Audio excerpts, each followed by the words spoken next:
Dhe unë. Po më vi shumë keq për një arsye, sepse servi në Korç, kam 3 ditë nuk kam takuar asnjë nga shokët e mi. Sot fati e beri takoj një nga shokët e mi. E pyes, ku është filani, ku është Fisteku? Ka nikur. Ore, po ku po me shqiptarët? Kush po i përzej shqiptarët? Se asnjëri nuk i nga dëshira. Të vinë keq me këtë klikët 30 vjeçare që i ndrojnë portat. Shkoni që moti me Ungareska. Njëri topi, njëri tjetri. Mbaroj kohë të gjithëve, shkoj rinis, ju të gjithë që jeni këtu, ju të gjithë që jeni gjithë Shqipërinë, në diaspora. Ka shumë njerëz të shkolluar, të edukuar diasporë, që duan të sjellin fëmijët këtu, po ku të sjellin? Ku të vinë fëmijët tim këtu?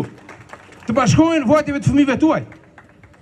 Ne e engrëm, iku, na kulloti gomari, po bëhemi 50 vjet, e të vijun këtu s'kam çfarë bëjmë. Po të paktën të vinë fëmijët tim, të vijë ardhmja. Ore të vit jetoj i lumtur në Korçë, mos të shikoj këtë shkretirë. Kush e mban mend Korçën? Në orën 6 iknin të gjithë, shkonin nga parku, gjiteshin lart në Republika. Ishte kënaqësi o vlla. Ishte kënaqësi. Shiko sa pak kemi mbetur. Dhe pse? Sepse padronët e Shqipërisë, zotëria e nderuar, e ka Shqipërinë e tij, e ka bërë plaçk. Sot ja shet këtij, nesër ja shet ti, pa i dhënë llogari këtij populli. Dhe arsyeja e dytë është, të gjithë kemi prona këtu, pasuri. Me paketën e maleve, çfarë i thon këto paketa fushës?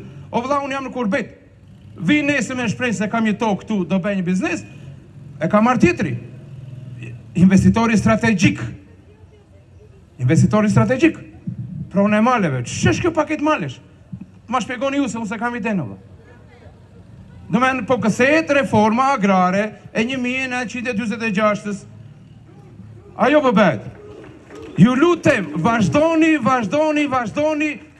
deri sa ta meni ju të ardhmen tuaj në dorë. Faleminderit gjithëve.